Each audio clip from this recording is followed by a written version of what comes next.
Todo mundo conseguiu visualizar direitinho, ok? Sim. Muito bem, então. Então, a aula de hoje nós vamos estar trabalhando a interpretação da Resolução 585 e da 586 do Conselho Federal de Farmácia, que nos permite a prescrição de medicamentos isentos de prescrição, os MIPs, em situações chamadas transtornos menores, ou seja, doenças autolimitadas. Esse é o objetivo desse módulo aqui, e eu resolvi trabalhar com vocês a problematização, ou seja, apresentando o problema e aí a gente aplicando a legislação nesse problema, aproveitando os conhecimentos, né, farmacológicos que vocês têm e o dia a dia também da farmácia, tá bom? Então, nós tivemos, então, a resolução 586. A 586, ela vem regular o quê? A prescrição farmacêutica, ela é de 2013, e o profissional farmacêutico, então, pode prescrever os isentos de prescrição. Eu sempre deixo esse alerta, né, porque se a gente não tomar essa área aqui, ó, outros profissionais já estão de olho na área dos medicamentos isentos de prescrição, tá bom? Então vamos tomar essa área, vamos a ocupar esse espaço com grande propriedade, né? Então a resolução ela vinha trabalhando o quê? Primeiramente, o profissional ele tem que ser habilitado. E o que significa ser habilitado? Ele tem que ter o quê? O registro, ele tem que ter o seu CRF. Sem o CRF, entendeu? Ele não consegue desenvolver essa atividade. E aí define-se o ato farmacêutico, né, com terapias farmacológicas e terapias o quê? Não farmacológicas, que vai desde uma orientação que você pode estar repassando ao paciente, ou, por exemplo, simplesmente orientando o paciente a aplicar a compressa de calor seco, por exemplo, no ouvido para tentar aliviar a dor. Então, são terapias farmacológicas e não farmacológicas que você pode estar orientando e você pode estar prescrevendo, contendo, né? Colocando na sua prescrição, ok? São medicamentos que são isentos de prescrição, são sempre os MIPs que nós vamos estar trabalhando, então nós temos que ficar especialistas nos MIPs, ou seja, que não hajam prescrição, ok? É necessário você ter um conhecimento de fisiopatologia, semiologia, comunicação interpessoal, farmácia clínica e de terapêutica para você estar realizando o quê? As suas prescrições, tá bom? E quais são os medicamentos que a gente pode trabalhar? São os medicamentos utilizados para acne, quer seja, né, tópicos adstringentes, exceto que os retinóicos, são os antiácidos, os antieméticos, alguns antieméticos, eupépticos, né, para dispepsias do trato gastrointestinal, e algumas enzimas digestivas. Muitos desses medicamentos que eu vou falar, inclusive até já saiu do mercado, né? Estão aqui, mas já saíram do mercado, tá bem? Então, restrição. Metoclopramida não, bromoprida não, mebevirina não, inibidor de bomba protônica não. O que sobrou, tinha na época a ranitidina de 150 miligramas, né? 75 miligramas, isso. A cimetidina, a ranitidina de 75 miligramas. Ranitidina, isso. Ela era isenta de prescrição, mas depois também já saiu do mercado. Então aqui nós vamos ficar praticamente o quê? Para o tratamento de alguns distúrbios, principalmente estomacais, praticamente só com os antiácidos. Os antibióticos tópicos bacterianos, Prof, bem? Oi, eu posso tirar uma dúvida para o senhor? pode. É de outra pós, mas tem a ver com prescrição. Qual que é a outra pós? Eu faço de farmácia estética, mas é uma Uhum, parte de prescrição. uhum. Tem um professor lá que ele também é farmacêutico e ele falou que ele prescreve tribulus terrestres para farmácia de manipulação e ele falou que a gente pode fazer receita, mas eu acho que não, né? O Porque tribus terrestre, nem na só se ele, drogaria ele não é isento. só se ele tiver alguma liminar. Porque a manipulação tem muito disso, tá? A manipulação às vezes tem liminares, igual, por exemplo, melatonina. Melatonina, você não acha melatonina industrializada aqui no Brasil, apesar dos Estados Unidos ser vendida de forma livre lá, né? Aqui você não Uhum. encontra. As farmácias de manipulação ou manipulam porque tem liminar através da Anfarmag, certo? A Anfarmag Uhum. Nacional consegue essas liminares e então eles conseguem desenvolver, tá bem? Entendi. Então Obrigada, pode Bruno. ser que tenha alguma liminar que venha lhe permitindo até uma determinada concentração, certo? Uhum.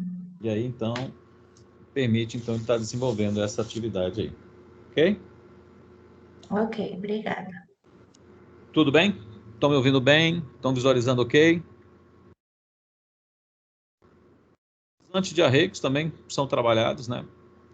Podemos estar desenvolvendo aqui, exceto a loperamida, né? E os opiáceos, que são aqui o elixir paregórico, que é um derivado do ópio, né? Os antiespasmódicos aqui nós temos, então, aqui, exceto a mebeverina, mas temos a escopolamina, que são muito utilizados. Os antihistamínicos, né? Podem ser trabalhados. Aí nós temos alguns que são sem tarja, outros tarjados. Nós vamos trabalhar sempre com sem tarjas. Os antisseborreicos, os adstringentes e antissépticos orais podem ser trabalhados. Os antissépticos bucais, né, para garganta, são os sprayzinhos enxaguatórios, né, que a gente pode estar desenvolvendo. Os lubrificantes nasais e umidificantes nasais, assim como os antissépticos nasais, podem ser trabalhados. Os antissépticos oculares também podem ser desenvolvidos. Os antissépticos de pele e mucosa também podem ser trabalhados. Os antissépticos urinários, aí nós temos aí praticamente dois, que é a metenamina e a fenazopiridina, não é considerado antisséptico, mas é analgésico das vias urinárias. Os antissépticos vaginais podem ser trabalhados, e aí as vitaminas, né? Podem ser trabalhadas aí, tá bom? E aí eu já deixo um alerta aí, que eu acredito que no domingo no Fantástico vai ter uma reportagem sobre drogaria, mostrando a questão da indicação dessas vitaminas aí, né? O cara chega pedindo um produto e aí a questão da oferta desses polivitamínicos, né? Abre aspas, né? Ele vem sugestionando uma empurroterapia. Tá bem? Só um pouquinho, pessoal.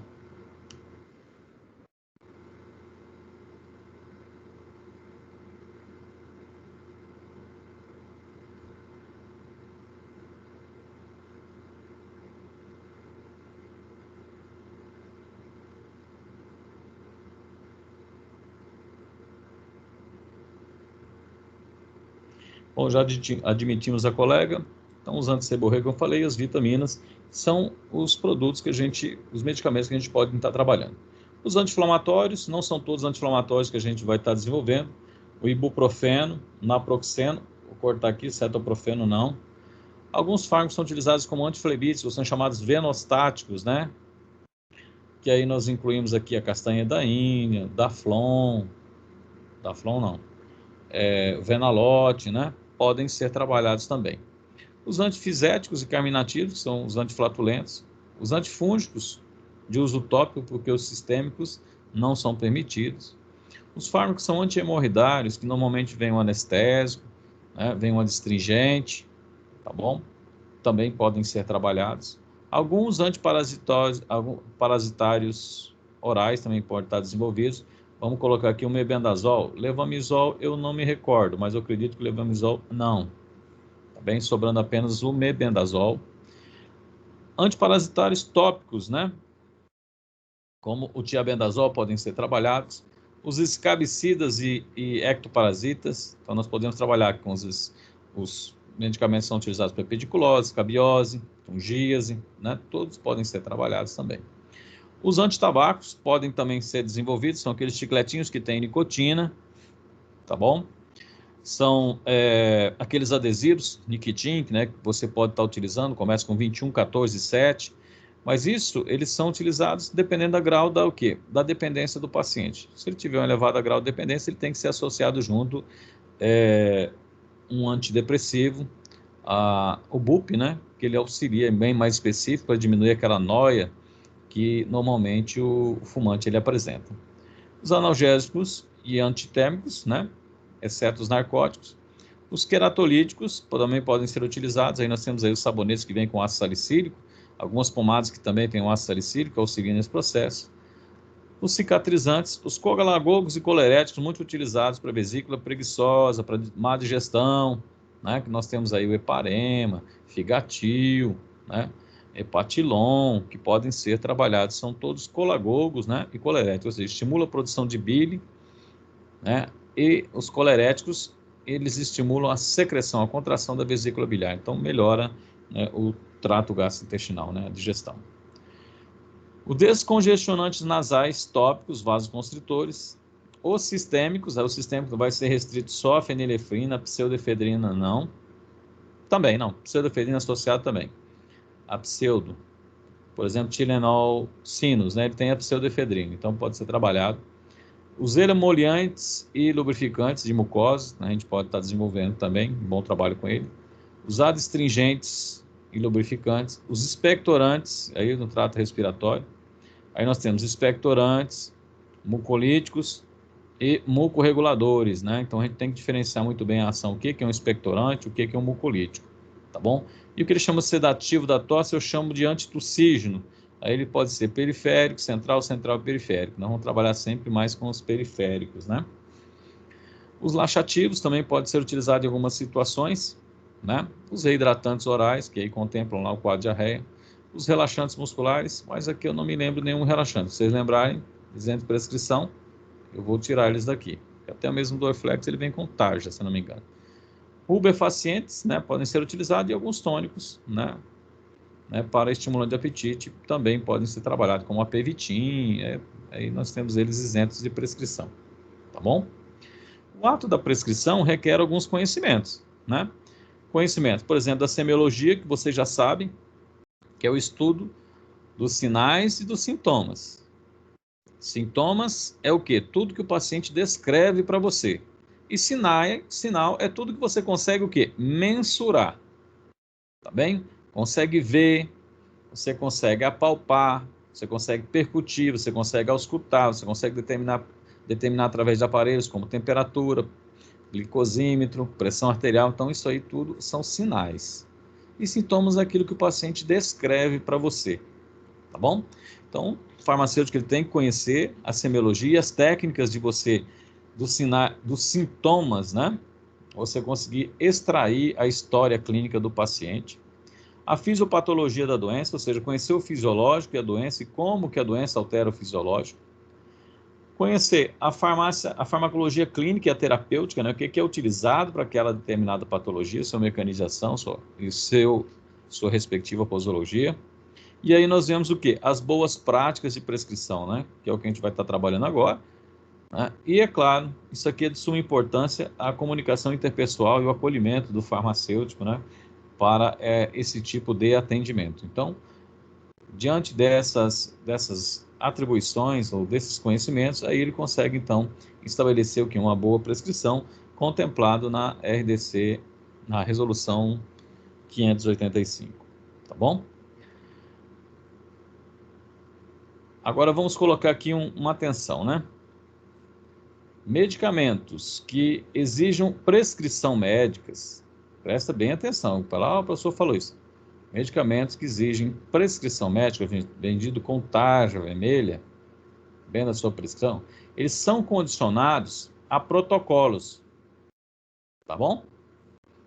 Protocolos e diretrizes estabelecidos entre quem? Estabelecidos entre o farmacêutico e o médico.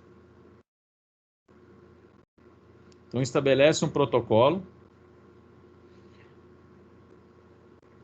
e aí a dosagem, a concentração, certinho, o tipo de paciente que vai utilizar, aí então o médico autoriza o farmacêutico, então, a prescrever os medicamentos com prescrição médica. Nessa situação aqui, aí requer uma formação específica, além do acordo, né? Que é a especialista, o título de especialista. Tá bem? Então, vou dar um exemplo, por exemplo, o Hospital do Câncer, na quimioterapia, ele autoriza o farmacêutico a prescrever metoclopramida dentro do protocolo, né? Bom, beleza. Então, estabeleceu-se um protocolo dentro do hospital, onde o médico estabeleceu a dosagem, que tipo de paciente, para que o farmacêutico possa fazer isso. Mas nessa situação, medicamentos que requer prescrição médica, aí sim requer o que? O título de especialista. Tá bom? Muito bem. Entenderam isso? Ficou bem claro? O restante dos isentos de prescrição você pode prescrever assim como você sai da faculdade. Não requer uma especialização. Você pode, então, prescrever. Tá bom? É claro que você requer aqueles conhecimentos aqui. Se você está, né, seguro em estar prescrevendo, porque a hora que você bater o carimbo lá, você vai responder civil e criminalmente, né? Então, tem que estar seguro. E nos medicamentos com tarja, aí sim, requer, então, o título de especialista, a formalização de acordos e protocolos e o médico te autorizando. Tá bem? Os medicamentos homeopáticos, né, acima de uma determinada dinamização, só podem ser prescritos por médico homeopata. Tá certo? Isso aí. E, é claro, requer o quê? O título de especialista. Muito bem. Como que é o processo, né, de prescrição e a documentação que eu tenho que preparar, né? E essa documentação tem que estar de fácil acesso à fiscalização por parte do Conselho Regional e por parte da Vigilância Sanitária. Tá bem? Porque o prontuário é obrigação sua fazer e é direito do paciente ver o prontuário dele. Tá bom? Então vamos lá. Primeira coisa, quais são os documentos que exigem, né, na prescrição? Primeiramente, o prontuário. Tá bom? Prontuário é um documento obrigatório para quem quer prescrever. Ok? Então, os profissionais de saúde que estão aptos a prescrever, ele tem que elaborar o prontuário. E qual que é o objetivo desse prontuário? O objetivo é o quê? É documentar o processo, documentar o cuidado, tudo está documentado. Tá bem? Então, sim, ele é obrigatório. Ok? A receita. Vou ter que sair um pouquinho que minha cachorra escapou aqui e está correndo na rua. Já volto. A receita. A receita não é obrigatória. Tá bem? A receita de quem que é? A receita é do paciente. E ali ele vai especificar o quê? As intervenções farmacológicas e não farmacológicas. Você pode fazer uma receita, prescrever apenas o quê? O tratamento não farmacológico. Você pode fazer isso, sem problema nenhum. Ok? Não tem problema. Como também a terapia farmacológica. Então, o prontuário é obrigatório. Tá joia? A receita não é obrigatória. E de quem que é a receita? A receita é do paciente. O encaminhamento, quando não é, né, de sua competência ou quando de repente não funcionou com a terapia medicamentosa que você escolheu, ele não é obrigatório, tá certo? Mas para que serve? Para quem que direciona? Para outros profissionais de saúde, informando o quê? Informando a situação clínica e farmacoterapêutica do paciente, tá bom? Materiais educativos, ele é obrigatório? Não é obrigatório, mas eu acho de suma importância, tá bem? E junto, por exemplo, da sua prescrição, o tratamento farmacológico e o tratamento que não farmacológico, que entra aqui dos materiais educativos, tá certo? É direcionado ao paciente e às vezes direcionado não ao paciente, ao cuidador, né? Porque muitos pacientes hoje eles já estão ficando com cuidadores. E a tendência da nossa população é envelhecer. E a tendência desse cuidador é cada vez mais o quê? Aumentar. Então, auxilia, né, no processo de cuidado do paciente. Tá bom? Ficou claro, então, isso aí para vocês? Prontuário é obrigatório? Sim. Receita? Não. Encaminhamento? Não. Material educativo? Não. Tá bom? Para quem que é o prontuário? Para o profissional de saúde, para o estabelecimento, né? Garantir legitimidade do processo. A receita do paciente e o encaminhamento é para os outros profissionais de saúde. Certo? Deixa eu... Tem uma colega entrando.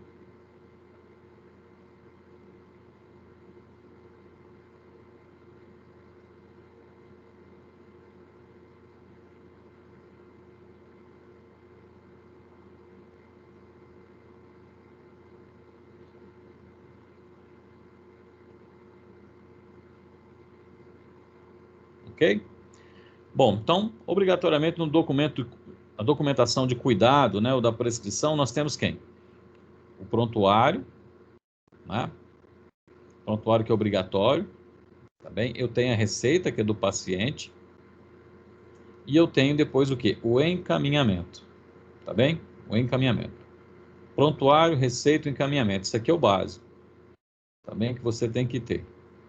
O básico, tá certo?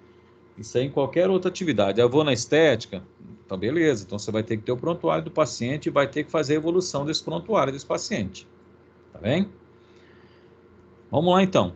Agora vamos para o processo, né? Então o processo requer a anamnese farmacêutica, né? Que é fazendo perguntas abertas para o paciente, você conseguir o quê? Identificar a história pregressa do paciente, né? E lá naquela aula de semiologia eu falei, ó, quando você for fazer a anamnese, na queixa principal do paciente, as perguntinhas, né? O P, o Q, o R, o S, o T. O que provoca, o que paleia, qualidade e quantidade do sintoma, região e radiação, severidade do sintoma e o quê? O aspecto temporal, de onde começou até agora, melhorou ou piorou? Então, essas são perguntas na queixa principal que auxiliam você no direcionamento, né, dos sintomas. Então, a necessidade, né, primeiramente o processo, identificar as necessidades do paciente, ou seja, a queixa principal, identificar o objetivo terapêutico, selecionar a terapia ou intervenções que você vai estar desenvolvendo, realizar a redação, né, da receita, a orientação ao paciente e, posteriormente, o quê? A avaliação do resultado. Do jeito que tem que estar na receita, tem que estar o quê? No prontuário, tá bom? Então, você tem que estar fazendo o registro dentro do prontuário. Vamos falar um pouquinho do prontuário, né? Prontuário que é obrigatório, né, você ter quando você está efetuando atendimento. Então, o prontuário, os componentes do prontuário, primeiramente, a identificação do paciente, nome, idade, sexo, escolaridade, endereço, tá bom? Isso tudo deve constar o quê? Na identificação. A motivação, né, ou seja, a queixa preocupa, ou seja, a queixa principal, o problema de saúde que mais preocupa o paciente. Posteriormente, a anamnese, a verificação de padrões clínicos. Aí entra aqui o quê? A inspeção, percussão, palpação e ausculta, tanto no trato respiratório como no abdômen. E para quem trabalha cutaneamente, aí nós temos ali, né, a inspeção é muito importante, né? A avaliação do profissional seria qual seria a hipótese da provável sugestão, né, da patologia que está cometendo ou do problema de saúde. Vamos falar assim, do problema de saúde, né? E aí estabelecer o que? O plano de cuidado, tá bem? Plano de cuidado. A identificação, então o prontuário tem que estar identificado que foi você que realizou aquele atendimento com os respectivos o quê? Assinatura e CRF, assim como também os anexos, se tiver algum exame, né, que você, porventura, venha a solicitar para complementar esse processo. Tá bom? Então, resumindo, identificação, a modificação é a queixa principal, a anamnese através dos padrões clínicos, a sua avaliação, isso aí você então já tem que começar a ter o raciocínio clínico, o plano de cuidado e a identificação profissional. E aí os restantes são os anexos, certo? Bom, para a redação, né? Então tem que ser legível, né? Legibilidade é uma característica importante. Tem que ser organizado e organizado por ordem cronológica essas informações do paciente, tá bom? Sem ementas, essas são as boas práticas, né? Sem ementas ou rasuras, né, no prontuário. E aí a coleta, né, ou completude, né, que a gente vai ter a identificação adequada dos profissionais, tá bem? Bom, e aí, nesse sentido, o Conselho Federal de Farmácia estabeleceu um prontuário básico, para você, então, poder estar melhorando ele ou adequando a sua realidade, acrescentando informações ou retirando informações que você acha pertinente. Mas tem informações que são básicas. Então, ele colocou o básico. Você pode aqui, eu acredito que assim, é mais aumentar as informações que você deseja. Diminuir já está o básico do básico do básico do básico. Então, primeiramente, estabelecer a logomarca, né? Identificação do estabelecimento. Aí vem o nome do estabelecimento, endereço, telefone, e-mail, CNPJ. Depois, o prontuário propriamente dito, escrito prontuário, o nome do paciente, a abertura é o 01, o 002 e assim sucessivamente, o nome completo do paciente, a data de nascimento do paciente, se é de sexo masculino ou feminino, e aqui eu completaria também, ó, peso, altura, para mim identificar o índice massa, o IMC, o índice massa corpórea, tá bem? O endereço do paciente, o telefone, o contato do responsável, quando não for, né, o próprio, o médico que vem acompanhando e vem assistindo ele, o grau de escolaridade, a ocupação dele, que isso aqui é importante, não é isso? De repente, o paciente é um paciente asmático, tem asma ocupacional, né? Todo ele trabalha durante a semana tendo crise e final de semana nas férias melhor. Então, a ocupação dele te ajuda também a saber. A limitação cognitiva ou não do paciente, se tem alergia ou não. E aí vem o mais importante do prontuário, que é a coleta dos dados clínicos, né? Então, no Conselho Federal de Farmácia trabalha com uma metodologia internacional, que é o SOAP. O que é isso? Primeiramente, o S é de dados subjetivos, tá bom? O que são dados subjetivos? O paciente vai falar para você, tá bem? Eu tive isso, tive aquilo, e as perguntas são abertas para você estar fechando. Por isso que para você explorar melhor os sintomas do paciente, na queixa principal dele, do problema de saúde, usar o método PQRST. O que provoca, o que paleia, qualidade, quantidade, região e radiação, severidade e o aspecto temporal. Tá bom? Outra coisa é o O, né? O O de objetivo. Então, aqui nós estamos falando em sintomas. Os objetivos é tudo que você consegue ver, palpar, percutir, auscultar e medir com algum aparelho. Então, isso aqui são sinais. Tá bem? São sinais que você pode inspecionar, percutir, palpar e auscultar. Tá bom? Em seguida vem o A de avaliação, ou seja, a sua avaliação daquele problema de saúde. Tá bem? Então, aqui é apenas um simples resfriado comum. Isso aqui é sugestivo de... sempre colocar sugestivo, né? Sugestivo de uma gripe, sugestivo de uma sinusite. Então, você vai colocando aí.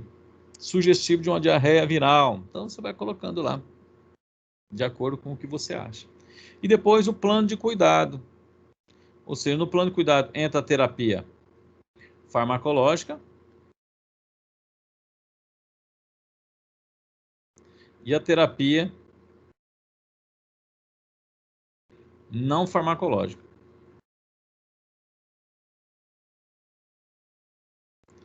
Tá bem? Terapia farmacológica, não farmacológica, e aí no seu plano de cuidado até mesmo o quê?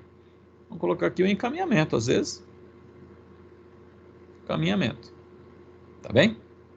Então, isso aqui são componentes básicos de um bom prontuário, pelo menos que você tem que ter quando você for realizar. Na verdade, a gente deveria estar utilizando isso aí em qualquer outra indicação que a gente às vezes faz, né? A RDC 44, ela permitia também que a gente fizesse as indicações dos isentos de prescrição, se vocês recordam, ela ainda está vigente, e deveria constar o quê? Na declaração de serviços farmacêuticos, né? Agora nós melhoramos. De declaração de serviço farmacêutico, agora nós temos o nosso próprio o quê? Prontuário. Bem? Prontuário. Bom, eu posso utilizar esse prontuário, manuscrito? Pode. Eu posso digitar? Posso. Eu posso ter um sistema? Pode. Eu não vou fazer propaganda, mas tem esse chamado e-farmacêutico, eu utilizei um período, né?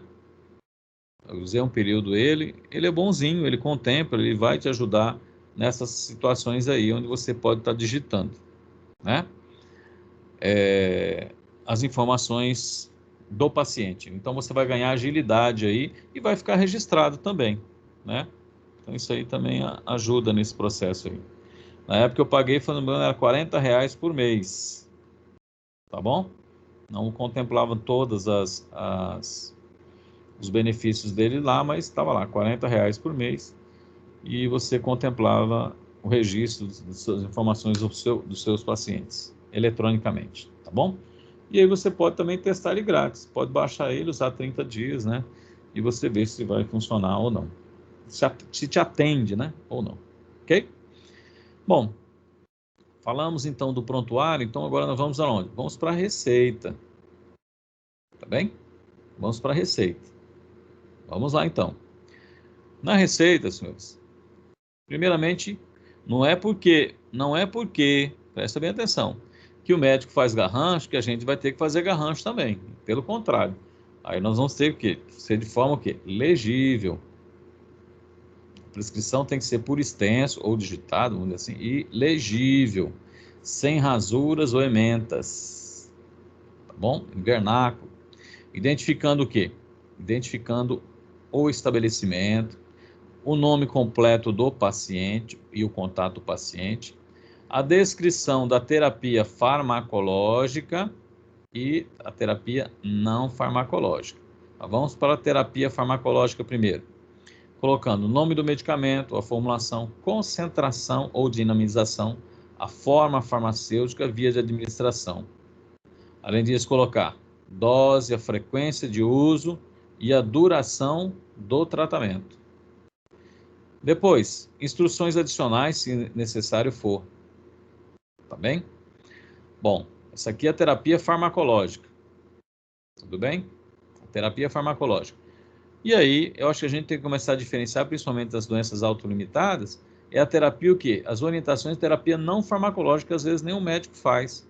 Então, você pode fazer isso pronto e deixar já pronto, né? No computador, só vai mudar os fármacos ali. Você pode estabelecer protocolo para isso. Para gripe resfriada, eu vou usar só isso. Para sinusite, eu vou usar isso. Para diarreia, eu vou usar isso. Então, você já estabelece esses protocolos e pronto, gente. E as orientações também ficam prontinhas. Tá bom? Então, a terapia o quê? Não farmacológica. Tá certo? Isso é construção, gente. Não tem nenhum programinha que vai fazer isso para você. Você que vai ter que estar desenvolvendo para o seu próprio. Tá bom? Depois, o nome completo do farmacêutico, a assinatura e o registro legal, né, no Conselho Federal de Farmácia, a data da prescrição. Então, isso aqui é o básico e deve conter o quê? Uma receita. Joia? Então, tá lá, ó. A logomarca do estabelecimento, nome, endereço, telefone, CNPJ, o nome completo do paciente ou do contato com o endereço, bonitinho.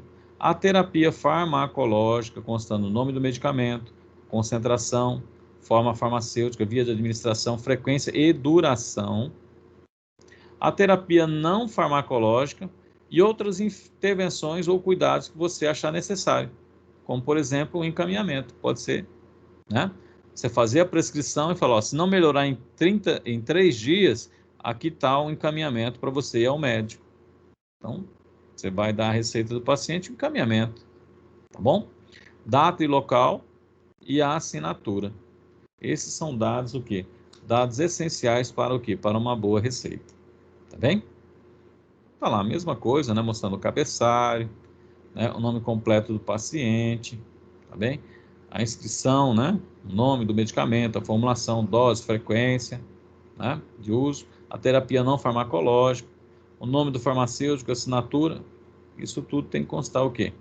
Na receita que você vai estar desenvolvendo, ok? Bom, como que é essa prescrição? Essa prescrição é de acordo com a denominação comum brasileira. Se não tiver, por exemplo, vou dar um exemplo que é DCB. É o que é descrito aqui no Brasil, por exemplo, paracetamol. Paracetamol é aqui, denominação comum brasileira. Denominação comum internacional.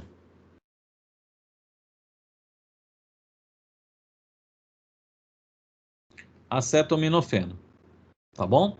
Então, quando não tiver a denominação brasileira, aí utiliza a internacional. Mas se tiver a brasileira, sempre vai utilizar a brasileira. Tá bom? É vedado, né? Prescrever de forma secreta ou codificada, abreviada ou de forma ilegível. Isso aqui já vai contra, né, os princípios. Então, a prescrição, quando é do caráter privado, utilizar sempre que denominação comum brasileira. SUS, denominação comum brasileira. Na ausência, aí utiliza o quê? Aí utiliza a denominação comum internacional. Tá bom? É necessário garantir o sigilo dos dados e informação do paciente, a mais agora com essa nova legislação. Tá certo? Quem que poderá ter acesso ao prontuário do paciente? O próprio paciente, fiscalização sanitária e fiscalização do CRF. Então, é vigilância sanitária, CRF, paciente. São essas 3 pessoas que têm acesso ao prontuário. Mais ninguém. Tá bom? Outra coisa, é vedado que a prescrição utilizando propaganda ou publicidade. Tá bem? Então vai lá na receita, de repente, vou colocar aqui uma propaganda do biotônico. Não, não pode.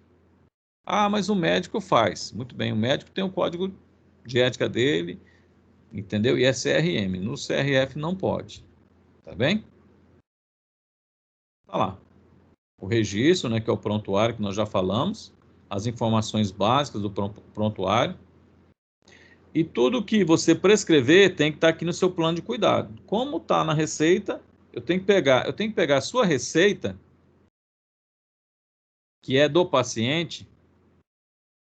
O que você prescreveu lá tem que bater no seu plano de cuidado. Senão tem coisa errada. Então, tudo que você tem que colocar aqui no seu plano de cuidado. E do seu plano de cuidado aí a receita. Então, a receita tem que bater com o seu plano de cuidado. Tudo bem? E por último, nós vamos para onde? Nós vamos para o encaminhamento. Quando não é de nossa competência, ou quando de repente o paciente não melhorou com a terapia farmacológica e não farmacológica que você prescreveu, cabe então o encaminhamento. Encaminhamento, gente, a gente comunica muito pouco com os outros profissionais da área de saúde. Chega a situações na farmácia, eu tenho certeza que chega a situações que você vê que o cara está precisando de um psicólogo. Não é nem terapia farmacológica, precisando de um psicólogo. E a gente não faz isso oficialmente. A gente não estabelece a comunicação com os demais profissionais de saúde, não estabelece a comunicação com os demais profissionais de saúde e parcerias, né? Então é necessário a gente começar a ter esse hábito, né? Às vezes chega o paciente, de repente, que ele está lá com a fratura, ou está lá com a torção. É encaminhamento, tem que ser por escrito, tá bom? Mas ele vai no médico. Não, uma coisa é ele ir, outra coisa é ele chegar com um documento seu. Aí a gente vai se tornando o quê?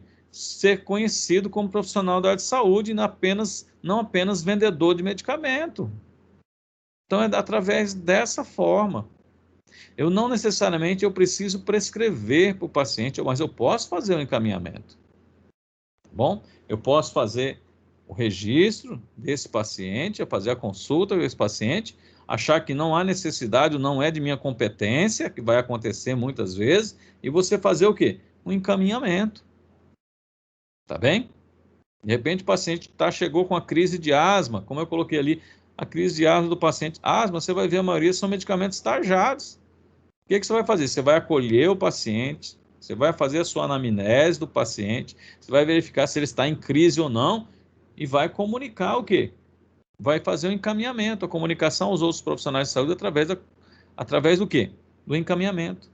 É muito comum, às vezes, a gente chegar com um paciente que ele está sobrepeso ou obeso e tem intenção, né, de emagrecer, e a gente não faz o encaminhamento, de repente, para um nutricionista, né? A gente vende o shake, né? Quer vender o shake. Beleza, tranquilo. Vou te vender o shake, mas eu vou te encaminhar depois para um nutricionista para que ele possa ajustar a sua dieta. Tenho certeza que depois ele volta na farmácia. Tá bem? Então vamos exercitar um pouco mais esse encaminhamento aqui. Tá bom?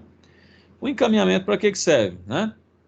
Serve quando necessário, você precisa se comunicar com os outros profissionais. Então tem que ser por escrito, gente, documentado. Tem que ser documentado, registrado. Tá bom? Então você vai cumprir as expectativas em relação à comunicação com os outros profissionais de saúde. Tá bom? E vai transmitir, não oralmente, vai transmitir as informações por escrito, evitando confusão. Que confusão? O paciente chega no médico e fala, o farmacêutico falou isso. Né? Aí o médico fala assim, não, o farmacêutico não entende nada. Então agora se você põe por escrito, não, eu falei, foi isso. Entendeu? Então evita a confusão que às vezes acontece. É isso? Muita confusão. Tá certo? Então vamos exercitar o encaminhamento. Então, o encaminhamento tem que ser redigido também de forma legível, para evitar o quê? Evitar confusão, tá bom? Vai se colocar primeiramente a apresentação, as etapas, né? Vamos colocar as etapas do encaminhamento. O que nós vamos colocar? Primeiramente, a apresentação do paciente, identificando o paciente, tá bom? Segundo, o motivo do encaminhamento, ou seja, colocando sinais, sintomas e medições clínicas, tá bom? Para evitar, e assim, evita-se, né, dar diagnóstico nesse momento aqui. Ou seja, você vai descrever só os sinais e sintomas que o paciente descreveu e que você conseguiu mensurar. Evita diagnóstico, porque quem dá diagnóstico é médico, tá bom? Então, de repente, o paciente chega lá com, vem acompanhando ele e está com um pico de pressão alta, né? Dá lá 18, ou 15, ou 20, ou seja, está com a pressão alta. Então, você vai colocar paciente, entendeu? De tantos anos de idade, sexo masculino, peso, né? 80 quilos, 1,52 m, índice de massa corpórea 30. Já está falando que ele não precisa nem falar que ele é obeso, já está falando de massa corpórea 30. Queixa-se, né? De dor de cabeça, fadiga, taquicardia, e apresenta níveis pressóricos de 16. Pronto. Encaminho para a sua avaliação. Tá bom? Então evita dizer que ele é hipertenso, ou é isso, ou está com pneumonia. Evita o diagnóstico. Você vai descrever apenas o quê? Os sinais, sintomas e o que você determinou. O seu parecer, no parecer aqui vamos colocar um parênteses aqui, ó. Tá bom? Vou colocar um parênteses aqui, ó. Uma aspa aqui, ó. Porque eu vou trabalhar o modelo de encaminhamento geral. Modelo de encaminhamento para problemas de atenção secundária, que você não vai colocar isso aqui. E o de atenção primária, que você vai colocar apenas o quê? Identificação do paciente, as manifestações e se despedindo, se colocando o quê? À disposição. Tá bem? 1, 2, 3. Problema de saúde.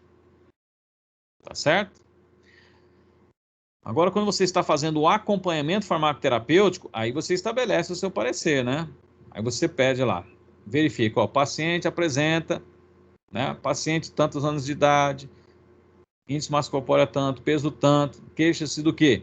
Dor de cabeça, cefaleia, né? Taquicardia, níveis pressóricos em 17 por 8, 17 por 10. Só dando um exemplo aqui. Fazendo uso de tais medicamentos, tá certo?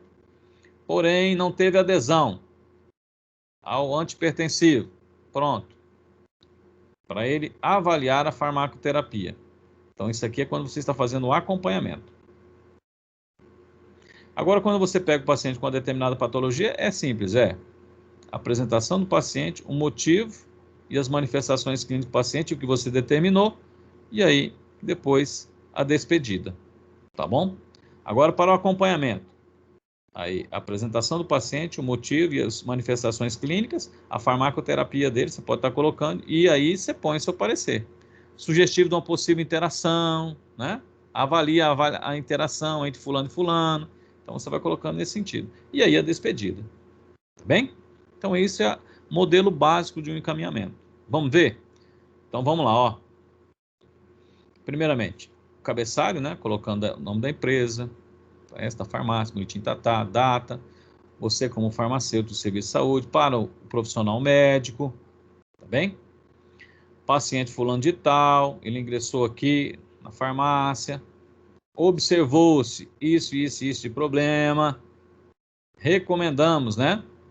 Aí a descrição, o que você recomenda? Avaliar o quê? A farmacoterapia, ou avaliar a saúde do paciente, o estado de saúde do paciente, e aí por último o quê? A despedida. Se colocando à disposição para qualquer esclarecimento de dúvidas, seu telefone e atenciosamente fulano e tal. Entenderam isso, moçada? Encaminhamento 1, 2, 3 e aí o 4. Né? E aí o que recomenda seria sugestionando, né? Tranquilo? Ok? Sim, professor. Então vamos lá, vamos ver o modelinho aqui, ó. Isso aqui de acompanhamento, ó. Então é uma paciente de hipertensão arterial sistêmica, é atenção secundária. Então tá lá. Estimado doutor, tá bem? Paciente de 50 anos, está utilizando o seguinte medicamento, né? Dirigir-se ao serviço de saúde, à farmácia, se queixando de dor de cabeça, taranana, solicito que avalie o quê? A segurança do medicamento, ou eficácia. Aí eu tenho que lembrar, né? NES, né? Necessidade, eficácia e segurança. Se colocando à disposição, farmacêutico fulano de tal, bate o carimbo e assina.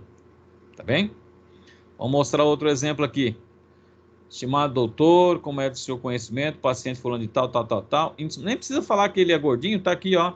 Índice de massa corpórea, faz uso desses medicamentos, valores pressódicos dele, olha lá. Nem precisa falar que ele está descontrolado a pressão, olha lá. 18, 16, 15. Nem precisa falar. Só não precisa falar. O paciente toma o comprimido de forma adequada, tem adesão. Estudando, você manda ele avaliar o quê? Manda ele avaliar a eficácia do medicamento, colocando à disposição. Tá bem? Então, esse é um modelo de caminhamento quando você, né, quando você não consegue, quando é de atenção secundária e não de atenção primária à saúde. Tá bem? Então, tá lá, ó. Modelo de encaminhamento. E o Conselho Federal fez, né, no artigo 16, dá um modelo de encaminhamento. Logomarca da empresa, identificação do estabelecimento, escrito encaminhamento ao profissional de saúde. Eu falo profissional de saúde, pode ser um encaminhamento, não necessariamente precisa ser só para o médico, tá bom? Pode ser para nutricionista, fisioterapeuta, psicólogo, tá joia? Então, tudo isso, até para professor de educação física, tá bom? Todo mundo, você pode estar fazendo encaminhamento. Prezado médico, prezado profissional, né? Encaminha o paciente falando de tal, com o nome completo, informando, né? Os dados objetivos, o que são objetivos e subjetivos? Subjetivo que o paciente descreve, objetivo que você determinou, sugerindo o quê? A avaliação. Se colocando sempre o quê? À disposição, vai lá e assina. Tá bem? Tranquilo aqui? Sim, tranquilo.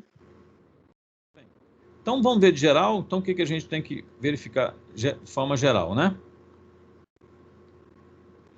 Primeiramente, o quê? O acolhimento, né? O acolhimento é de suma importância, né? Começa por aí. Depois do acolhimento, o que nós vamos ter? Primeiramente, identificar o problema de saúde. Tá bem? Problema de saúde. Situações especiais ou sinais de gravidade. E o quê? A possibilidade da conduta, se é conduta sua ou não. Tudo bem? Se é conduta sua, né, que você fez essa anamnésia, através do que? Verificando a história pregressa da moléstia atual, ou seja, o PQRST, né, para tirar os dados subjetivos, e inspeção, percussão, palpação e ausculta, com os dados objetivos, e aqui os subjetivos. Aí nós vamos para onde? Aí nós vamos estabelecer o plano de cuidado. Não, eu consigo, então vamos para o plano de cuidado. No plano de cuidado, ele tem que ter a terapia farmacológica e a terapia o quê? Não farmacológica. Tá certo? E aí você vai fazer o quê? A redação da receita. Tá certo? Bom, se não é de sua alçada, o que você vai fazer? Bom, aí você vai fazer o quê? O encaminhamento. Ou você já pode fazer os dois juntos. Você faz a receita, se não melhorar, já vai junto o encaminhamento. Ó, se não melhorar com 3 dias essa medicação que eu estou prescrevendo para o senhor, está aqui o encaminhamento. O senhor leva esse encaminhamento aqui ao médico. Tá bem? E a educação, né? Em saúde você pode estar trabalhando no paciente. Posteriormente, é necessário o quê? Avaliar se o paciente teve a melhora ou piora. Tá certo? Então, isso aqui é o geral, então, do procedimento da prescrição farmacêutica, né, do prontuário e, se necessário, o encaminhamento. Tranquilo? Seria assim o logaritmo, né, que a gente tem que desenvolver dentro da farmácia. Tá certo? Agora, o que vocês acham desse receituário? Tá certo aqui?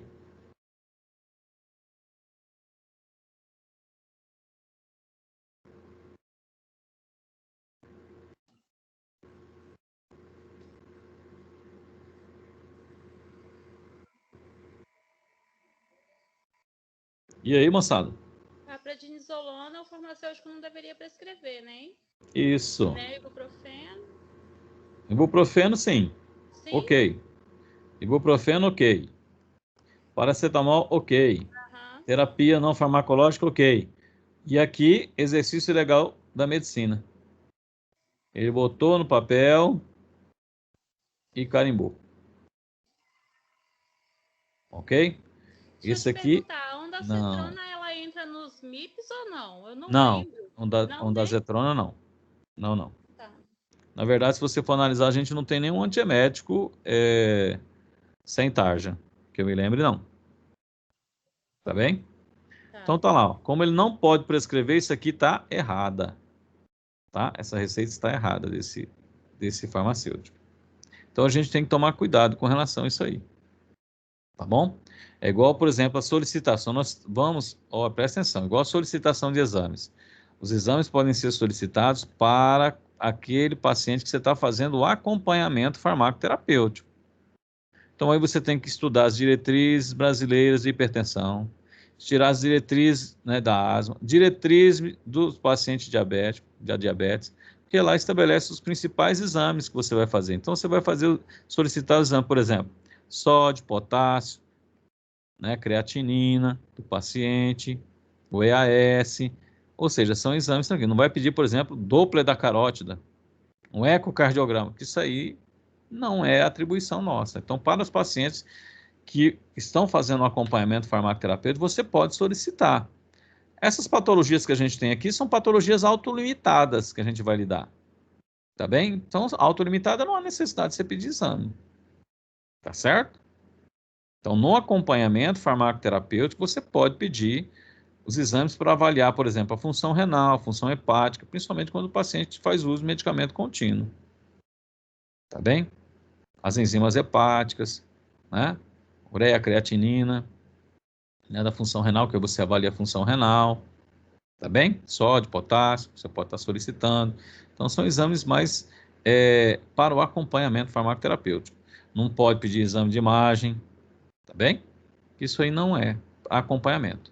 Então, os exames podem ser solicitados para o acompanhamento farmacoterapêutico, tá bem? Não para diagnóstico. E aqui, nas patologias que a gente trabalha, que estamos legalmente habilitados, são doenças do quê? Autolimitadas. Não há necessidade da gente estar trabalhando, solicitando exames. Tá bem? Tudo bem aqui, pessoal?